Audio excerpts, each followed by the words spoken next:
What's happening? First blood si Miko sa Basic Underglow. So si Miko, finally may underglow na after years of messaging back and forth. At ito na po yung may-ari. How does it feel, sir? May underglow ka na.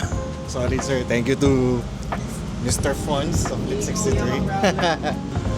We're gonna install the Basic Underglow na kay Miko. So ito siya. So for Basic Underglow, again from the video, dalawa na lang connectors niya. Everything else is DC chain together. Yan. So the downside with this is if you scrape, we'll have to replace the whole side. Pero, lang. It's cheap enough. Can't complain for 5,000 bucks.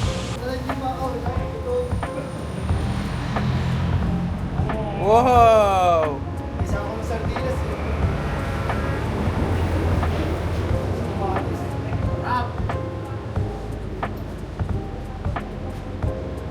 Ah, that's cool, sir. Bago yan? Hindi, luma. Yeah. So, we are done with the basic. Ayan siya. So at 5,000 bucks, dude, nothing's gonna beat that. Look. Full RGB with chase modes. App controlled din. Although walang switch, you can do an additional for switch na lang. Pero 5,000 bucks, yun na yun.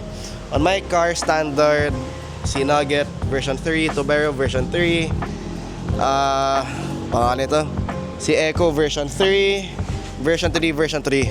So we're surrounded by version 3s. You guys be the judge. Pwede na ba to? Basic, standard, version 3.